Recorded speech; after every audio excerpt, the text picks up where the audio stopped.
Ezgi hocam merhaba, hoş geldiniz. Merhaba, hoş buldum. Hocam Deniz Hoca şöyle bir söz vermişti hatırlıyorsanız. Eğer ki bu videoda 500 beğeni gelirse Ezgi Hoca ile beraber söz klinikte bir beyazlatma videosu çekeceğiz. Şimdi sözü tutma vakti. Hiç merak etmeyin, sözümüzü çoktan tuttuk. Bir de başlamadan ben söz vereyim. Yorumlarda en çok ne sorulursa bir de o konuyla ilgili video çekeceğiz söz. Hocam bu arada işlem çoktan başladı bile, neler oluyor acil anlatın. İşlemin en başında böyle bir ağız açacağı takıyoruz. İşlem boyunca en önemli şey dişleri kesinlikle tükürük değmemeli. Ağız açacağını taktıktan sonra burada dişleri hava sıkarak bir güzel kuruttuk. Ancak ne kadar kurutsak da ağız tükürük salgılamaya devam ediyor. Bizim bu tükürüğü hiç dişlere değmeden tahliye etmemiz lazım. Burada kullandığımız özel bir ağız açacağı sistemi. Bu ağız açacağında her bir tükürük bezine denk gelen özel bir tükürük emici nokta var. Ayrıca bunun üzerinde dil dişleri hiç değmesin diye dil engelleyici de var. Şimdi güzelce tükürük emiciyi de taktık. Zaten borulardan da emilen tükürükler görülüyor. Ya hocam ne olacak ki tükürükteyse? Niye bu kadar önemli bu konu? İki çok önemli sebebi var. Birincisi, tükürük dişlere değerse birazdan süreceğim beyazlatma jelinin etkisi düşüyor. Diğerini jeli sürerken anlatacağım, o çok daha kritik. Jeli sürerken hatırlatacağım hocam o zaman. Şimdi ne oluyor peki, ne yapıyorsunuz? Şimdi kurutmanın son aşaması olan pamukları yerleştirip diş eti bariyerini yapacağız. Diş eti bariyeri şu mavi şey mi şu an sıktığınız?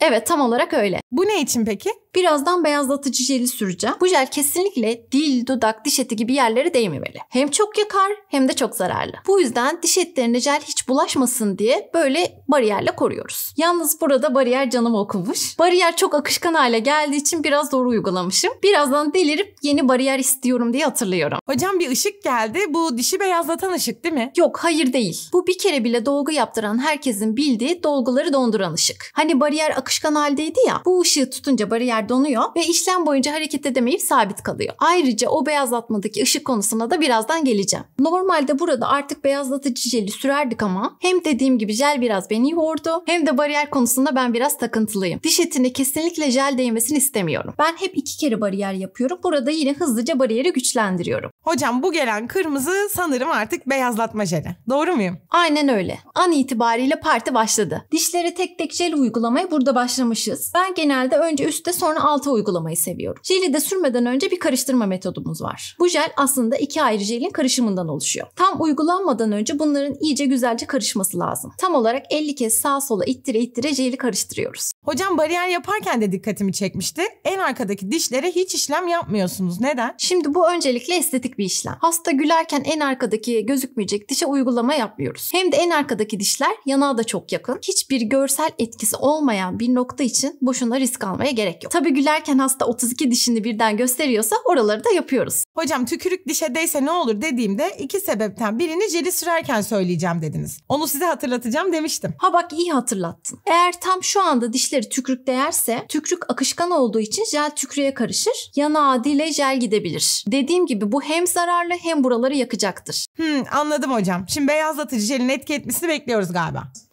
Evet, burada 2 parti şeklinde uygulama yapacağız. Şu an 20 dakika böyle bekliyoruz. Sonra jeli sileceğiz. Sonra bir daha uygulayıp bir 20 dakika tekrar bekleyeceğiz. Hocam burada bir de dişlere mavi ışık tutmanız gerekmiyor mu? Ben videolarda falan hep öyle görüyordum. Hastaların da gözü hep bu ışığı arıyor bak. Sanılanın aksine bu ışığın diş beyazlatmaya bir etkisi yok. Hatta mavi ışık kullanılırsa hassasiyet oluşma ihtimali de artıyor. Bununla ilgili yapılmış güncel bir sürü çalışma var. Ben bu konuya da dair birkaç makaleyi açıklamaya eklerim. İsteyen inceleyebilir. Işıkla çalışan bir iki sistem de var. Ancak daha çok beyazlatıyor diye bir durum da yok. Hastaların ısrarı üzerine maalesef istemeye klinikte ışık da bulunduruyoruz. Ama açıkçası kullanmayı tercih etmiyorum. Kendi diş beyazlatmamda da kendi üzerimde de kullandırmıyorum. Hocam 20 dakika sonra ışınlanalım isterseniz. 20 dakika böyle izleyecek halimiz yok gibi geliyor bana. A few moments later. Hocam ilk 20 dakikamız doldu. Şimdi sanırım pamuk kullanarak jeli temizliyorsunuz. Evet, doğru. Birazdan tekrar uygulayacağım. Şimdi ilk tur partiyi bitirdik. Hocam ilk turda bile bayağı beyazlamış gözüküyor. Aynen öyle. Zaten evde beyazlatmanın aksine klinikte beyazlatmanın en büyük avantajı hızlı etki. Şimdi de ikinci tura geçiyoruz galiba.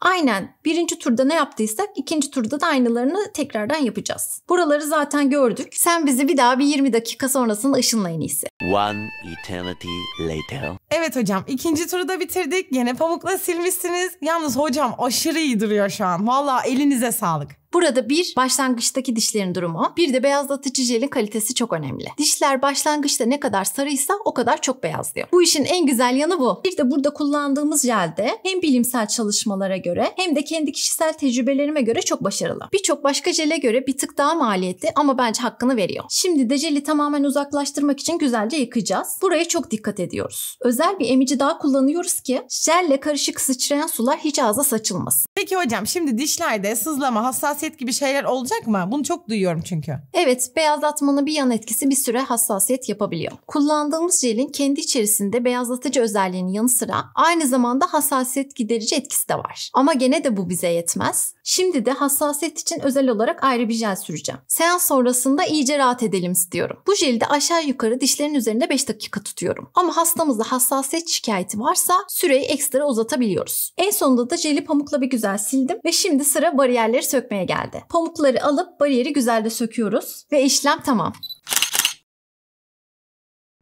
Peki hocam, hasta işlem sırasında nasıl hissediyor? Beyazlatma yaptırmak zor bir iş mi? Bunu aslında en iyi hastamız Murat Bey cevaplar. İyi de hocam, Murat Bey nerede ki şu an? Burada olsa sorardık, ne güzel. Buradayım be, buradayım. Siz de buradasınız.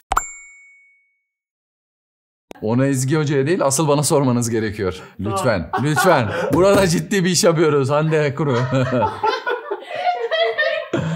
Peki Murat Bey, o zaman direkt size soruyorum. İşlem sırasında neler hissettiniz, zorlandınız mı? Açıkçası ilk başta çok gerildim. Ama sonradan ağzıma o yerleştirilen aparattan sonra çok rahatladım ve gayet iyi bir şekilde işlemlerim gitti. Sadece ikinci uygulamanın ortasından sonra birkaç kez şimşek çakması gibi şeyler hissettim. Onun da gayet normal olacağını işlem öncesinde zaten bana söylemişlerdi.